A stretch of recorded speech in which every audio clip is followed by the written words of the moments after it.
So welcome everybody to Your Desired Success. We're here today with Bunky Slaw. G'day, Bunky. Good day, Martin. How are you? I am well, mate. Yourself? I'm fantastic. Cannot complain one bit. This is what I'm here for. I'm here to enjoy this adventure we're going to go on with Bunky today. Mr. Inspiration to me, Mr. Positivity from the other side of the world. You're over in America?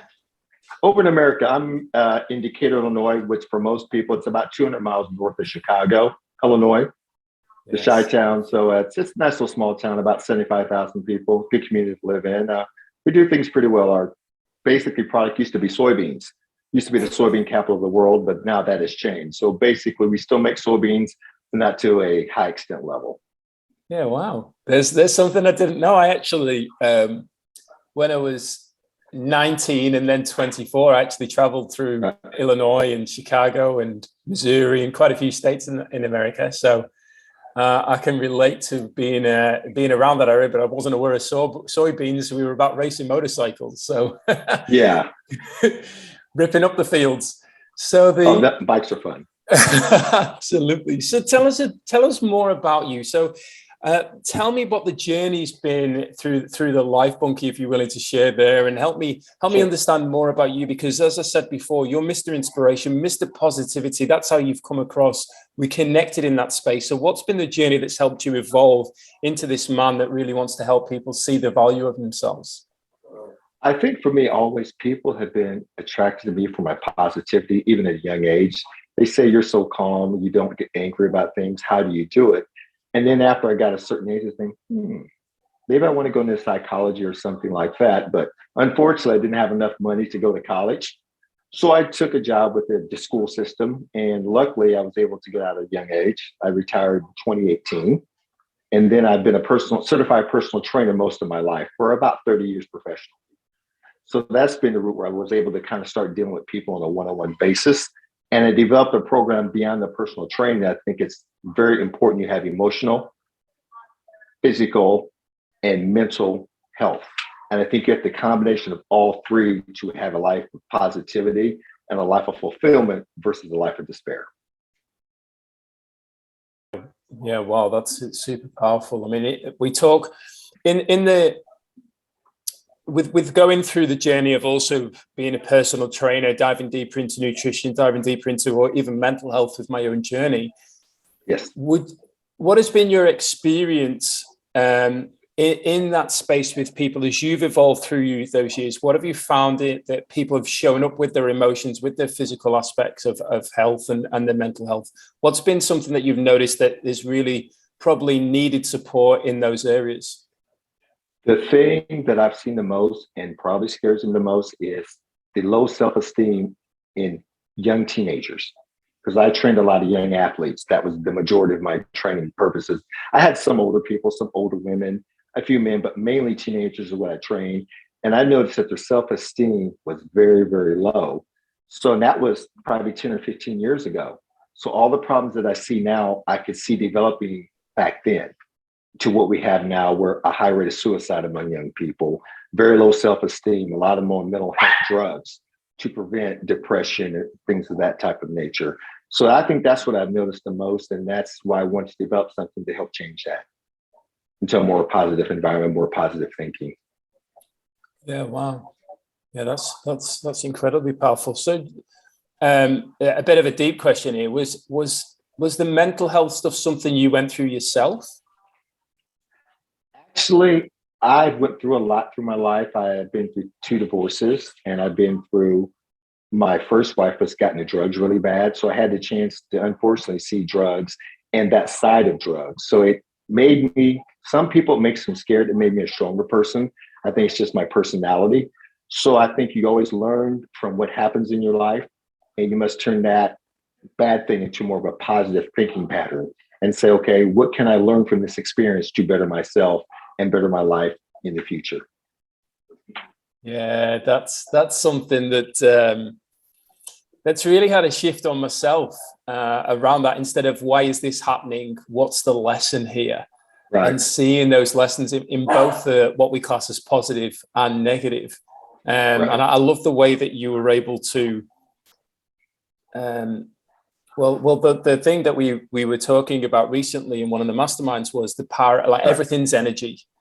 Sure. And energy doesn't have a positive or negative. It's simply energy, and it's what we give to it. And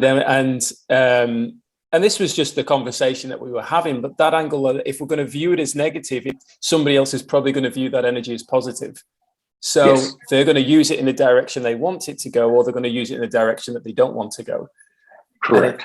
And I think that what you amplified there is seeing those challenges in life, this beautiful gift that we've got of life, to be able to see that, hey, well, I can leverage this to take me in the direction that I want to go, which is clearly what you've done. Yes. And that path that you were walking on with the divorces and then seeing what happened with the drugs, what was the lessons then that you learned from that helped you step into the roles that you've been doing? I would say for me, and I'll explain this to anybody, life is two things. Life is built up of permanence and impermanence. Life is never permanent. It's constantly changing. So your thought process has to be that life is impermanent, that it's going to constantly change. And the people who succeed are the people who can adjust to a new environment, can adjust to change. And I think not just in America, but worldwide, we're subject not to be able to adjust to change. And that puts us in the same predicament and doesn't allow any type of growth patterns in our life. Yeah, fantastic.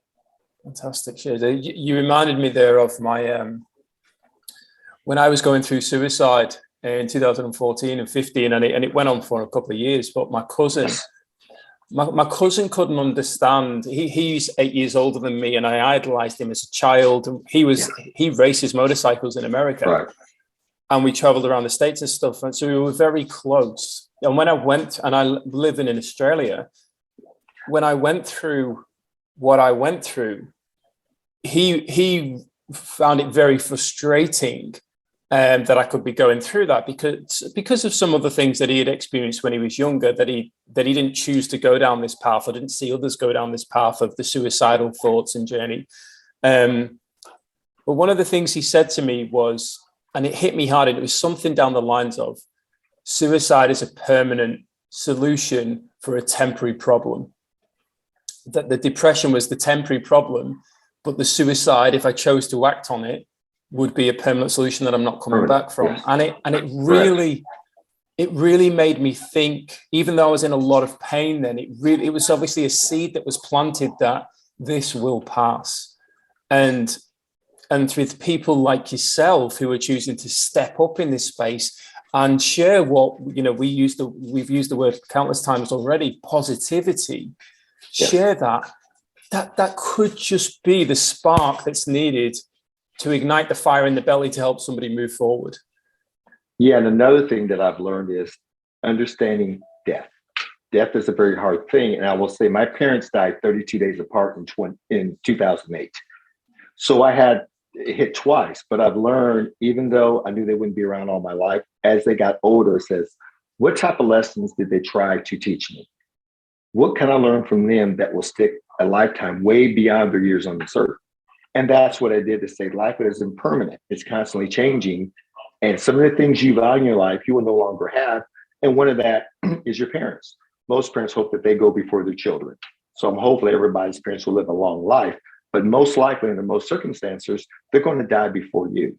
So what you have to do is take what they try to teach in life and always remember it and put that in your heart. And that's what will help you get through the grief of losing your loved ones.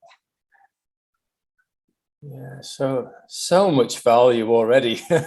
So much incredible value and to learn from and grow from there, Bunky. And this is, with what you've shared there in regards to the word that's coming up right now is leveraging the life experience of your parents.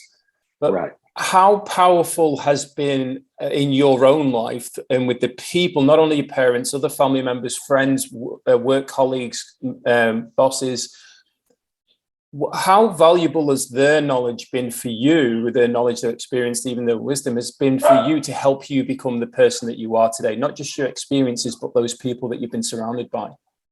My parents were my role models, and they taught me just about that, to always value life, always look at the upside of life. Never look at the downside. Even if something happens in the moment, what can I do to change it? Because most likely when things don't go your way, it's something that you overlooked that went wrong. So you got to find the negative part of it. And so, okay, what did I do wrong? What didn't I anticipate happening?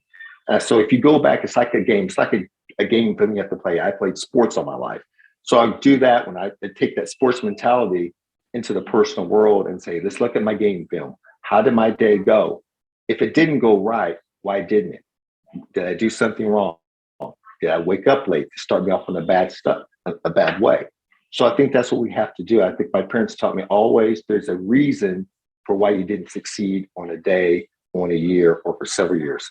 Find your why, not what happened, not why it happened, but how it happened. And once you find the why of how something happened and you make that change, then your life will improve. Yeah, look, I'm resonating on every level. However, what about the people that say that just sounds like too much hard work? Life is hard. Life is never easy. The only way you succeed is with hard work. And you look at any millionaire, billionaire, if you look how hard they had to work to get to that level, or professional athletes, everything boils down to hard work plus effort equals success. Yeah, fantastic. So and with that, Bunky, with the people that you've worked with, and in fact, let's go here right in this space now. You've worked with a lot of people with the mental health, the physical health, no doubt the spiritual health. I know what it's like as a personal trainer as well. That you end up being the psychologist, the psychiatrist. Correct. Especially when you're the kind of person where people feel comfortable to be open and share with, and the relationship that's created. I definitely feel if for a personal trainer to be successful, they need to be personable and personal with people. So what's been that you've obviously heard a lot, and obviously I'm not asking you to share the stories here and experiences, but you've no doubt sat in an energetic space where you've held space for others. You've also worked in drug rehabilitation. And you, based on the people that you've been around who have been in a state of, there's a lot going on in their lives, they can't see the light at the end of the tunnel, they don't know what to do, they feel everything they do is taking them backwards. And no doubt there's been many people that you've seen get past that belief system. What's been your experience with them in that space? What have you done to help them in that space to be able to shift from where they are, the belief pattern they've got, to where they get to, knowing that you weren't the change because they had to make the decision, but you were an influencer in that space? I would say the thing I always use, I would talk about faith. And when I would talk about faith, I said, I don't just mean the religious faith. Religious faith, no matter what denomination, is very important in one's life. But I'm talking about the faith in yourself. You got to realize and use the word faith as fully anticipated to happen. To me, that is faith. And until you truly believe in yourself that you can overcome something, you won't, unless you totally believe that you can. And every day I would talk, you're going to make it. We're going to make a change. And one particular is this one young man. I started training him at 15. As I got to know him, he explained that he tried to commit suicide 2 different times. So luckily I was there just to coach him, a lot of times we wouldn't even work out. We sometimes just talk because he had some girls break his heart, first girlfriend, but that kept him on a level of not being suicidal. So I think it's very important to just sit back and sometimes listen more than speak, because you learn so much about the person. And sometimes you don't even think you're doing a lot toward a person, but it actually can keep a person from committing suicide. And I think we really have to learn that words can hurt or they can live. So be careful how you use them. Yeah, beautiful, beautiful, beautiful share there, Bunky. You took me back to being in the psychiatrist's office there, and him just doing that, holding that space, asking me a couple of questions and letting me get it out. And I remember being in that room, and it was obviously a safe room. No one else was in there. And I was just crying and crying and crying. And And after the session, I felt fantastic, to the point where I felt like I didn't have any problems. Yet I did. I still had to do the work, as you've said there. So, you know, even in going into the mental institute and stuff, I was flooding my brain with positive messages from people around the world that I never even met and didn't even know I existed. But they chose to show up in their own truth, like you are, to share something with somebody else, that knowing that this will land with the person that needs to receive it. And I was one of those people in that moment in time, and it's helped me be who I am today. So thank you for choosing to show up in that way and hold space and give that young boy, who no doubt is growing up into a man now. He's a college graduate. Oh, there you go. Yeah. Yes. And no doubt what he's learned in there is going to influence somebody else from you. Absolutely. So what a gift. It's going to carry over. Yes, it's he graduates with a degree, hopefully in forensics. So he's very excited about his new career. So I'm excited for him. Fantastic. So you mentioned before around the why and the attached to, you know, how. So what's your vision for your life? Because you're at a point there, since I've known you over the last year or so. You've always been, as I've said, Mr. Positivity. You've shown up in that space to me on social media whenever we've connected. You have a desire to influence other people positively and help them move forward in their life. So what is your actual vision, if you could sum it up into a sentence or a paragraph? I think, I got something for you. So what I'm going to do, I'm going to start with one of the things that's kind of my vision on life and life in general. And I will say, we were put on this earth, not just to live our life. We are here to love our life and fulfill our dreams, aspirations, and goals. Many people count the days in their life instead of making the days count towards something of significance. One must not dwell on what could have been. One must stay focused on what still can be through positive thinking and affirmations. My life has always been about helping others find their happiness and fulfillment that life can bring. The key to infinite happiness is controlling your thoughts and actions, and most of all, your decisions. One must remember that present actions determine the future consequences. Your mindset defines your level of success. Are you a duplicator and follow the majority, or an innovator when he goes against the majority and finds their happiness and fulfillment?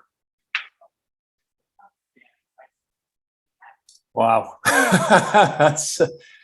There's so much in that you know, even a few words could literally propel someone onto something that they've never experienced before. And I think there's such a powerful message in that. Thank you.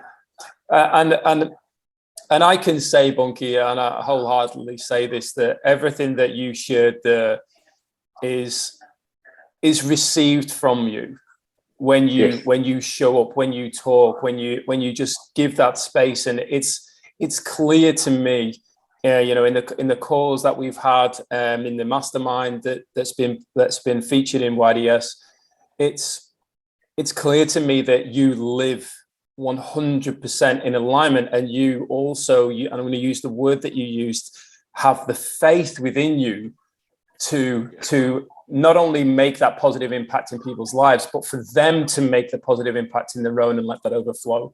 And I know what you mean by faith, because I've read the whole chapter in Think and Grow Rich, and when Napoleon talks about, like, it's not a religious faith.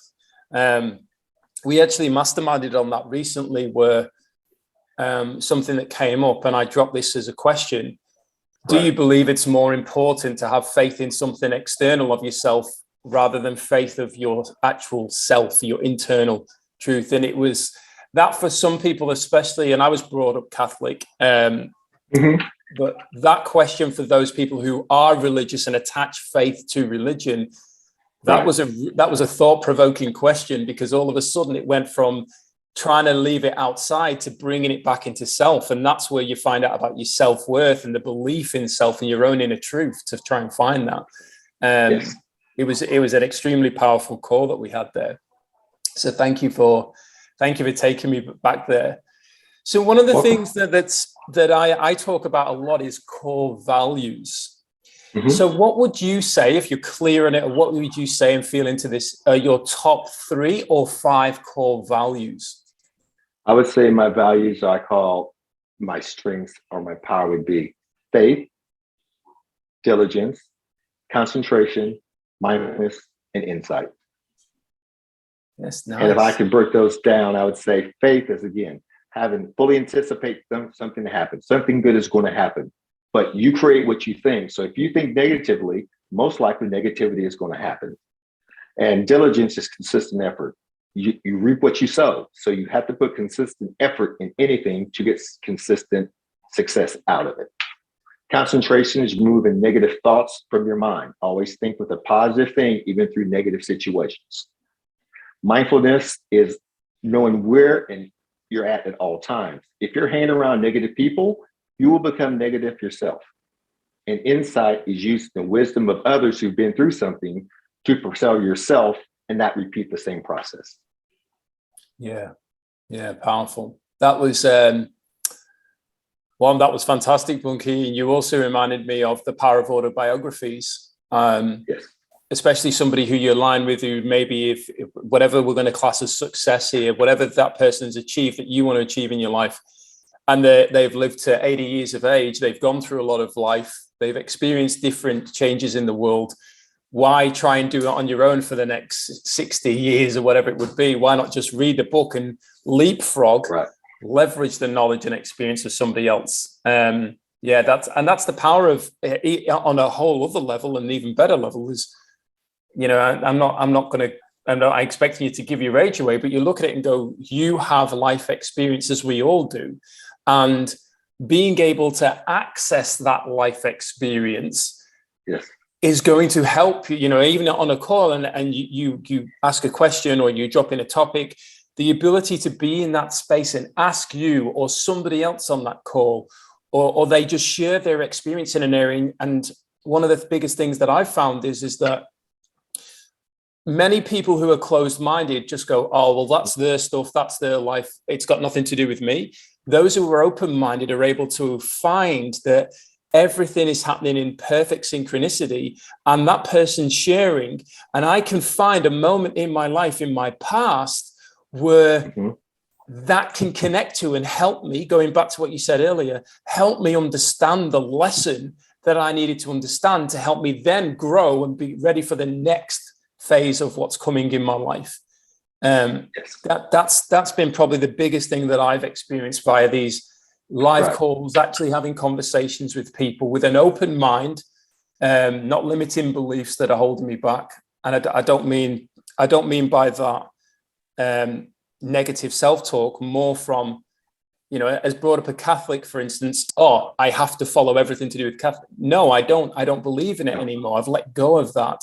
Which means that when somebody comes into the space who's, a Muslim or a Protestant, that I still have an open mind in regards to what they share, because something is going to resonate, because at their core essence, they're a human being or a spiritual being, but human in this physical life. Yes. Yes. And I think we have to take, every religion has something that can benefit one person.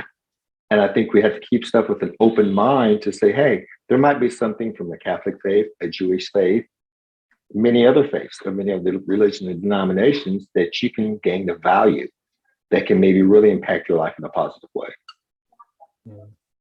Yeah, absolutely beautiful. Thank you. So what would you say for anyone who's like, well, do you know what? Bunky's so positive. He comes across with this great energy. What really, really excites you, Bunky? What really gets you going? Honestly speaking, changing others' lives for the better. That's what gets me going. Going to a situation where you see people are kind of depressed, because I worked in drug recovery for 2.5 years of my life. So the main thing to why people started drugs was depression and low self-esteem, because basically the drugs out there, such as meth, creates dopamine hit. And dopamine basically is what they call one of the happy chemicals. Dopamine, oxytocin, serotonin, and endorphins are the happy chemicals that our body needs to be happy, gain fulfillment. But I found that happiness is basically comes with your mental thinking. What you create, you will think. It's all about your thought process. If you change your thought process, you change your life. Yeah, great share there. Really, the power of helping another person, the power of service. Yeah, that's Simon Sinek talks about the key to happiness, if even if not fulfillment, is in service to others. And Yes. you know, the question I asked you was what really excites you, and you just shared exactly and nailed that. That's what excites me. Yeah, that's what excites me.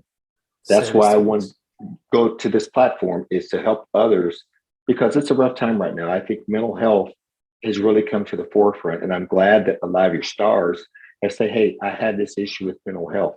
It's okay." So that's prompted others to come out of their shell and start dealing with their problems in a better way versus using a drug, which is just, a road to disaster, unfortunately. Yeah. And as I actually didn't turn to substances or alcohol. I actually, and I didn't realize this, but I turned to buying things, which was the dopamine hit. The dopamine hit of the parcel arriving, opening it, getting it, and then putting it on a shelf or in the garage or wherever it is, and not using it again. It was just after the constant dopamine hit. Once I got it, wasn't interested. And I blew $80,000 Australian dollars in something like 6 months. And then my partner and I at the time, we were watching this documentary on mental health, and I'm not sure who the person was, but they had said a sign of somebody going through depression who's not in control of themselves is they went through the list. Obviously there was alcohol, drug abuse, but then there was this excuse me, buying things that they don't want or need. And we both looked at each other and was like, wow. And that was a way that I was dealing with my own depression that I was going through. So, and gambling. Gambling is huge now. And I think the video gambling, and it's funny the way they set the parlors in video gambling is you actually win off of losing, because what they say, okay, you place $1 bet. Oh, you won 40 cents, and all the lights start going off and things. Well, basically, you're not looking at the screen that you lost. You're seeing the light hits the sounds and say, you won, you've won. So people don't realize you've actually lost 60 cents. So they keep playing to get that dopamine hit. So actually it is set up with lights and sounds to increase your dopamine levels to get you to gamble more. Yeah, unfortunately. Yeah. And that's where there's this lack of awareness, especially when you're in that mental state. With the lack of awareness. You don't realize. And I think also, even in reflection for myself, I didn't feel safe in many spaces in my environment. So it made me go to those places where I did feel safe. And as an example there, it was my office space where no one else bothered me. There was no one causing the problems because a lot of mine was through bullying. And then, so I was in total control, which meant that when I obviously clicked place order, gave my credit card details, I was like, woohoo. And then it was the wait time for the next dopamine hit. And it's that thing, like you say, when you're in that space that is actually toxic for you, but you feel safe, then it's serving you to a point. But there's also another space that's also safe that serves you, that will help you get out of where you are. Predicament. Yeah, exactly, the predicament. Yes. So and I think that's important. That's what YDS is going to do. And I want people to realize, give it a chance. Aim high, you will hit something. If you aim low, you will hit something. That's usually nothing. So always aim high, and to me, this is a high. This is a natural high that you can get every week. It's going to give you some positive fulfillment. Yeah, fantastic. So you've dropped many, I'm going to call them bunky bombs. So you've dropped many bunky bombs here today, and it's lit up the show. Yeah, it's been fantastic, mate. So what would be, to bring it into, to really narrow it right down, what would be your biggest lesson that you would, anyone who's open to receiving this, you give advice to them? I would say my biggest lesson, and I want to quote Muhammad Ali with one of his sayings: don't count the days, make the days count. We have to value each day, because that's a day you don't get back. And that's a shorter day of your lifespan. So once the day is gone, you can't get it back, but you can learn from that day of the past if it wasn't to your liking. Yeah, powerful, that one. And that really amplifies that the time that we've had together here already. It's either we're just going to either do something with this incredible level of knowledge that you've shared and life experience, even wisdom for us, or we're just going to go, okay, scroll on to another video.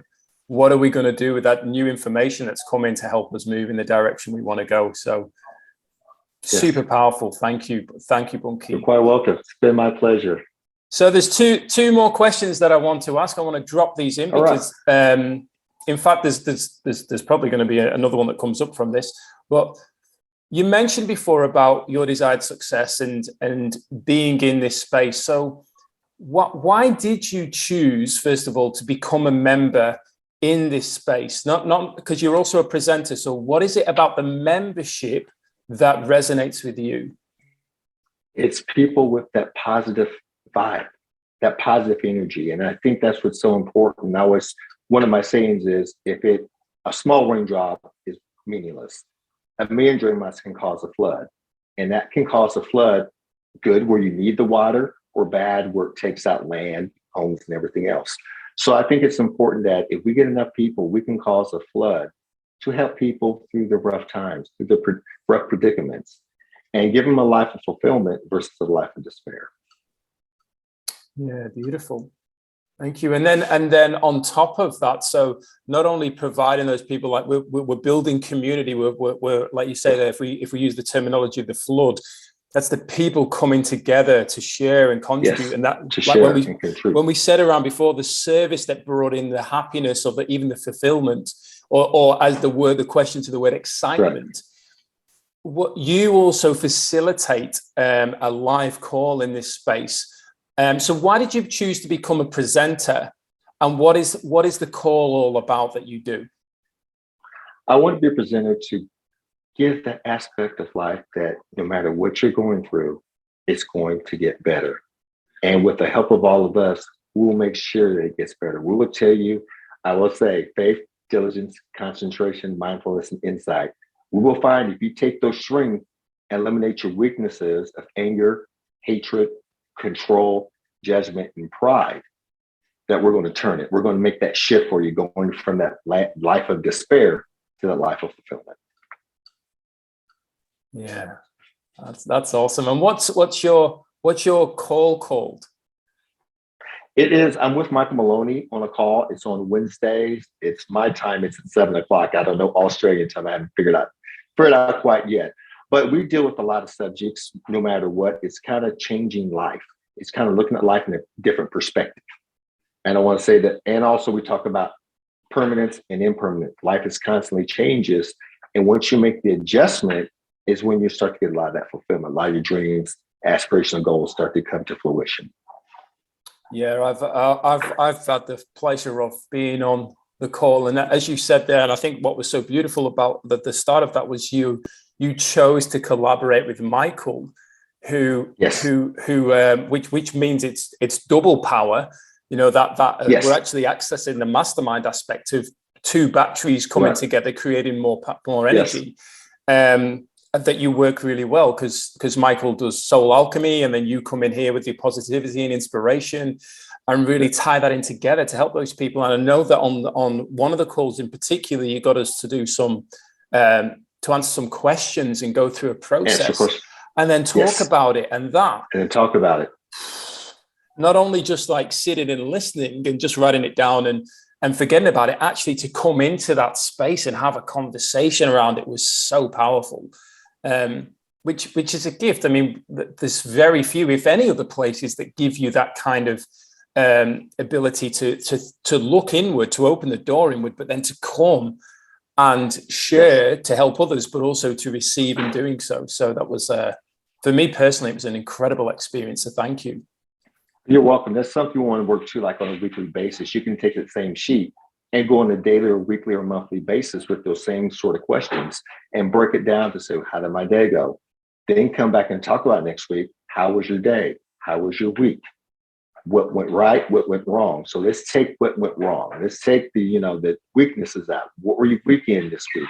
And let's see if we can make some positive changes to get where each and every day is a successful day that is consistent. And when you have consistency, that's life. Because when you look at a professional athlete, because I've trained a lot of athletes, a pro is a pro because they can do the same thing over and over at a high level. And that's how you build wealth, say financial wealth, for instance. It's the person able to take a restaurant, take their food, and consistently make great dishes time after time after time after time at a high level. And that's all it takes. For life is the same thing. To me, life is like a game of poker. You got no one to hold them, no one to fold them, no one to walk, and no one to run. So something you said there was, have you read the book or listened to the audio of Darren Hardy, The Compound Effect? Yes, correct. Whose dad was a coach, a football coach, I think, from memory. Yeah. And he said about doing the little things consistently, build over time, compound to something big. Right. And that's why you look at your game film, but your game film is your life. So replay each and every day and find, what did I do right? What did I do wrong? And then make the correct changes to improve it.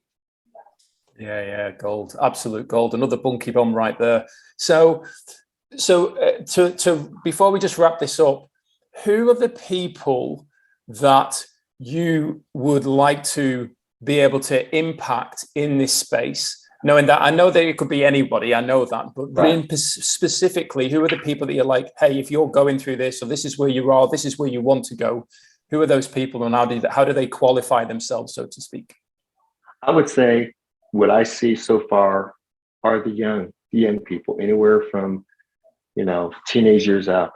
I see really a huge mental health crisis, a lot of low self-esteem, a lot of depression. And I think if untouched, it can be worldwide. Unfortunately, like COVID hit us worldwide. I think we can start to see that. And I wish I say I'm wrong, but the way statistics look, it's not getting better, it's getting worse.